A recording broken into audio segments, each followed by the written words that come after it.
है आज का हमारा पहला stock that is Global Spirits. Global Spirits की अगर मैं बात करूं, देखिए ये पर्टिकुलर स्टॉक मैंने पहले भी आप लोगों के साथ रिसेंटली एक बार यहाँ पे शेयर करा था, ठीक है। और ये फर्स्ट सेकंड थर्ड रिजेक्शन पे इसे यहाँ से एक बार कहीं ना कहीं निकलना चाहिए था, बट जस्ट बिकॉज इस एरिया से मार्केट का हमें कॉन्स्टेंटली फॉल देखने को मिला, इसीलिए सितंबर के बाद इसमें भी हमें अच्छा खासा फॉल देखने को मिला। अदरवाइज ये पर्टिकुलर स्टॉक यहाँ से निकलना चाहिए था, ठीक है।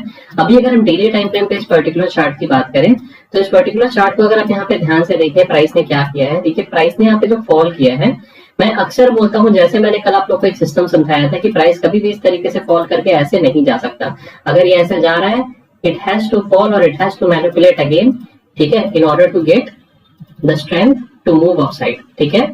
यहाँ पे देखिए एग्जैक्टली सेम चीज हुई, मार्केट ने यहाँ पे लोगों को झांसा दिया, थोड़ा सा मोमेंटम आया और उसके बाद फिर बड़ा फॉल, ठीक है। अभी अगर आप यहाँ पे ध्यान से एक चीज देखने की कोशिश करें, जिस तरीके से मैं बोलता हूँ कि प्राइस में जब भी इस तरीके से constantly higher highs higher lows form होता है ना, प्राइस क्या करता है, वहां से मोस्ट लाइकली प्राइस वहां से फॉल करता है इस तरीके से, ठीक है। क्यों फॉल करता है? क्योंकि यहाँ पे एक ट्रेंड लाइन एरिया क्रिएट कर रहा है और यहाँ पे constantly higher highs higher lows दिखाया जा रहा है, ठीक है। बट इस स्टॉक में मुझे ऐसा लगता है कि ये सिचुएशन, मतलब मैं होप करता हूँ ये सिचुएशन ना हो, बाकी अगर इस तरीके की सिचुएशन बनती है then it will fall under the 728 level as well. इस लेवल को भी तोड़ सकता है और भी नीचे आ सकता है, ठीक है। बट अगर इस एरिया पे हम इसे देखें तो यहाँ पे ये 965 पे चल रहा है। हमारा जो पहला एरिया होगा वो होगा हमारा यहाँ पे 1040 के आसपास का। हमारा नेक्स्ट एरिया होगा यहाँ पे 1120 के आसपास का, जो कि मैं इस पर्टिकुलर स्टॉक में देख रहा हूँ, दैट इज ग्लोबल स्प्रिट्स, ठीक है। बढ़ते हमारे नेक्स्ट स्टॉक की तरफ। आज का जो हमारा नेक्स्ट स्टॉक है वो है अंबर एंटरप्राइज। अंबर एंटरप्राइज को अगर आप यहाँ पे एक बार ध्यान से देखें, देखिए इस पर्टिकुलर स्टॉक में एक बार हमने ऑलरेडी कामकाज यहाँ पे किया हुआ है, ठीक है। यहाँ पे एक बार हमको इसने 115% के आसपास का रिटर्न दिया हुआ है। अब इस पर्टिकुलर स्टॉक को क्या करते हैं, ये सारी चीजें, ये सारे लाइंस एक बार को यहाँ से हटा देते हैं, ठीक है। इस लाइंस को एक बार यहाँ से हटा देते हैं, ओके। इस लाइंस को मैंने यहाँ से हटा दिया। अभी ये पर्टिकुलर स्टॉक को अगर आप यहाँ पे ध्यान से देखेंगे, यहाँ पे एक चीज हो रही है। एक चीज क्या हो रही है, अगर आप इसे ध्यान से देखिए, देखिए प्राइस ने यहाँ पे क्या किया, एक कॉन्स्टेंटली धीरे धीरे धीरे धीरे धीरे करके अपसाइड मूव दिया। अपसाइड मूव देने के बाद देखिए यहाँ पे क्या हुआ है, एक रिट्रेसमेंट हुआ है, ठीक है। ये जो रिट्रेसमेंट है, रिट्रेसमेंट करने के बाद देखिए लोगों को दोबारा से इनवाइट किया गया। ये जो रैली थी ना, ये रैली पूरी की पूरी फेक थी और ये रैली सस्टेन नहीं करती, मैं आपको पहले से बता सकता हूँ। इसका रीजन आप यहाँ पे समझ गए कि प्राइस ने जिस तरीके से यहाँ पे बाउंस किया था उस तरीके का यहाँ पे रिट्रेसमेंट नहीं आया था। इतने से रिट्रेसमेंट में it can not move that much, जहां पे इतना मोमेंटम हमें यहाँ पे देखने को इस पर्टिकुलर स्टॉक में मिला। तो यहाँ पे इसने क्या किया, एक इंपल्सिव मूव दिया, एक इंपल्सिव लेग क्रिएट किया बड़ा सा। उसके बाद एकदम शॉर्ट मैनिपुलेशन और हल्का सा साइडवेज एरिया करके करेक्ट करके ये ऊपर गया और ऊपर जाने के बाद इसने एक बड़ा मैनिपुलेशन किया और ये जो लो थे, ये जो रिसेंट लो यहाँ पे प्राइस ने क्रिएट किया था, इस पर्टिकुलर इंपल्सिव लेग के बाद ये हो गया हमारा 5715 के आसपास का। प्राइस ने उसे मैनिपुलेट किया, रिक्लेम किया, काइंड ऑफ यहाँ पे रिटेस्ट किया और अभी यहाँ पे देखिए बाउंस करने की कोशिश कर रहे हैं, ठीक है। तो शॉर्ट टर्म में मैं आपको यहाँ पे 2 लेवल दे रहा हूँ, जो मैं यहाँ पे देख रहा हूँ कि आने वाले समय में हो सकता है हमें यहाँ पे अचीव करता हुआ दिख जाए ये particular stock. That will be ये वाला area and the second area will be 10, ठीक है। और अगर ये ठीक ठाक यहाँ से निकलता है तो आने वाले समय में थोड़ा सा और भी स्ट्रेच हो सकता है according to this trend line. अगर इस तरीके से हम यहाँ पे एक ट्रेंड लाइन मार्क कर दे, ओके, इस तरीके से अगर ये जाएगा तो ये इस एरिया तक भी आ सकता है स्ट्रेच होके, ठीक है। क्योंकि इसने शॉर्ट मैनिपुलेशन किया हुआ है अपने रिसेंट लो का और वहां से दोबारा से इसमें स्ट्रेंथ यहाँ पे गेन हुआ पड़ा है, ठीक है।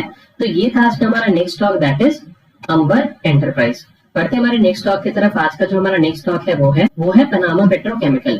पनामा पेट्रोकेमिकल को देखिए लाने का यहाँ पे एक सिंपल सा रीजन है।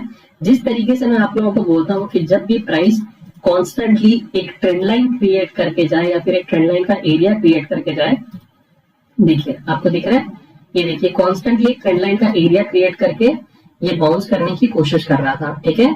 यहाँ पे देखिए कोई शॉर्ट मैनिपुलेशन हुआ, फिर बाउंस हुआ। यहाँ पे मेनली किया क्या गया है, ये जो हाइस थे, इन हाइस को यहाँ पे ब्रेक किया गया। यहाँ पे कांस्टेंट हायर हाइस लगा के और हायर लोज लगा के यहाँ पे लोगों को इनवाइट किया गया, एक ब्रेकआउट किया गया और पूरा का पूरा मैनिपुलेशन किया गया और ट्रेंड लाइन का एरिया ब्रेक किया गया, ठीक है। ये एरिया देखिए एक बार ब्रेक हुआ, एक बार फिर से इंस्टेंट मोमेंटम आया। जैसे कि मैंने बोला है कि V shape recovery will not sustain mostly, ठीक है। देखिए वी शेप रिकवरी हुई, उसके बाद फिर से यहाँ पे हमें फॉल देखने को मिला। क्यों मिला? क्योंकि ये V shape recovery was fake, ठीक है। अभी देखिए प्राइस पे डेली टाइम फ्रेम पे दोबारा से इसने क्या किया, एक साइडवेज जो एक्यूमुलेशन है ना, ये देखिए ऊपर नीचे करके किया, बट इसने कहीं ना कहीं यहाँ समय बिताया है। ठीक है, ये जो समय बिताया है इसका इफेक्ट हमें आने वाले समय में इस पर्टिकुलर एरिया पे देखने को मिल सकता है। ओके, 295 के आसपास चल रहा है अगर हम इस तरीके से एक ट्रेंड लाइन मार्क कर ले। ओके, तो देखिए ये जो अपना ट्रेंड लाइन था यहाँ पे जो 2024 से जुलाई मंथ से बन रहा था, प्राइस ने उस एरिया को कहीं ना कहीं यहाँ पे ब्रेक करने की कोशिश करी है। मल्टीपल यहाँ पे देखिए साइडवेज एरिया क्रिएट करके थोड़ा सा हल्का सा रिट्रेस करके यहाँ पे निकलने की कोशिश कर रहा है। तो यहाँ पे मैं आपको दो एरिया देना चाहूंगा। हमारा पहला एरिया होगा यहाँ पे, ये होगा हमारा पहला एरिया, एंड सेकंड एरिया होगा हमारा ये वाला। अभी मैं शॉर्ट एरियाज दे रहा हूँ क्योंकि मार्केट अभी भी मुझे नहीं लगता कि प्रॉपर तरीके से, जिस तरीके से मैं सोच रहा था कि मार्केट को थोड़ा सा फॉल करके साइडवेज एक्यूमुलेट करना चाहिए 2-3 महीने, 4 महीने, 6 महीने के लिए, उसके बाद अगर प्राइस निकलता तो जितने भी स्टॉक्स हमें दिखते ना उन सब में एक स्ट्रेंथ निकलता। क्योंकि जिस तरीके से इंडेक्स यहाँ पे इस तरीके से साइडवेज एक्यूमुलेट करता ना, उस तरीके से हमारे स्टॉक्स भी साइडवेज एक्यूमुलेट करके जब निकलते तो ये जो पर्टिकुलर एरिया होता है ये हमें कहीं ना कहीं एक सस्टेनेबिलिटी देता, और स्टॉक्स में जो हमें मोमेंटम मिलते हैं वो कहीं ना कहीं अच्छे होते हैं। ठीक है, तो इसमें मैं थोड़ा सा, अगर आप देख सकते हैं तो थोड़ा सा, इसीलिए मैं शॉर्ट एरियाज आप लोगों को प्रोवाइड कर रहा हूँ। पहला एरिया होगा हमारा ये वाला, एंड द सेकंड एरिया होगा हमारा ये वाला, that is in Panama petrochemical. बढ़ते हमारे नेक्स्ट स्टॉक की तरफ। आज का जो हमारा नेक्स्ट स्टॉक है वो है हिंदुस्तान फूड्स। हिंदुस्तान फूड्स को अगर आप यहाँ पे ध्यान से देखिए 564 के आसपास चल रहा है। ये पर्टिकुलर स्टॉक मुझे इसलिए ठीक लग रहा है क्योंकि अगर आप इसके वीकली टाइम फ्रेम के चार्ट पे चले जाए, देखिए यहाँ पे मैं आपको एक एरिया दिखाने की कोशिश कर रहा हूँ। ये है हमारा वो एरिया ऑफ रेजिस्टेंस। ठीक है, देखिए प्राइस ने क्या किया, कॉन्स्टेंटली इसी एरिया से पहले रिजेक्शन वगैरह लिया हुआ था। ठीक है, प्राइस ने ब्रेक किया, हल्का सा रिटेस्ट किया, फिर इंस्टेंट वहीं से मोमेंटम आया। ठीक है, ये जो मोमेंटम आया ये किस चीज का मोमेंटम था, ये इस चीज के बाद जो ये साइडवेज कंसोलिडेशन कॉन्स्टेंटली हुआ उसका मोमेंटम था ये इंस्टेंट। ठीक है, उसके बाद देखिए प्राइस ने यहाँ पे फॉल किया, फॉल करने के बाद दोबारा से एक मोमेंटम दिया और उसके बाद फिर से फेल हो गया। अब ये क्या कर रहा है, अपने एक ऐसे एरिया से बाउंस करने की कोशिश कर रहा है जहां से इसने मल्टीपल टाइम यहाँ पे कामकाज किया हुआ है। तो उसके अकॉर्डिंग अगर हम यहाँ पे बात करें, ये पर्टिकुलर स्टॉक मुझे ठीक ठाक लग रहा है। शॉर्ट टर्म के लिए पहला एरिया होगा हमारा यहाँ पे ये वाला, और नेक्स्ट एरिया होगा हमारा यहाँ पे ये वाला। ठीक है, तो ये दोनों एरियाज के साथ हम देख सकते हैं। बाकी अगर मैं आपको एक चीज दिखाने की कोशिश करूं, अगर आप इस पर्टिकुलर स्टॉक के फंडामेंटल्स देखेंगे ना, तो हिंदुस्तान फूड्स के फंडामेंटल्स काफी अच्छे हैं। आप चाहे तो खुद से भी जाके चेक कर सकते हैं। ठीक है, तो ये था आज का हमारा next stock, that is Hindustan foods. अब बढ़ते हैं हमारे लास्ट एंड फाइनल स्टॉक की तरफ। आज का जो हमारा लास्ट एंड फाइनल स्टॉक है वो है Saregama India limited. Saregama India limited को देखिए शेयर करने का एकदम सिंपल सा रीजन है, जैसे मैंने आपको इसके पहले एक स्टॉक में समझाया था कि प्राइस ने देखिए ये जो इम्पल्सिव मूव किया, उसके बाद देखिए जिस तरीके से उसे करेक्शन करना चाहिए था वो करेक्शन उसने किया नहीं। यहाँ से एक शॉर्ट रैली भी लोगों को बुलाया, इनवाइट करके पूरा का पूरा देखिए यहाँ पे मैनिपुलेट करके फिर से एक मोमेंटम आया, फिर से मैनिपुलेट, यहाँ पे डबल मैनिपुलेशन है। ठीक है, डबल मैनिपुलेशन होने के लिए यहाँ पे देखिए प्राइस ने इस तरीके से एक ट्रेंड लाइन का एरिया क्रिएट किया। ठीक है, इस एरिया को कहीं ना कहीं ब्रेक किया डाउन साइड में ब्रेक करके उसके बाद देखिए पर्टिकुलर स्टॉक यहाँ से इस तरीके से ऊपर जा रहा है।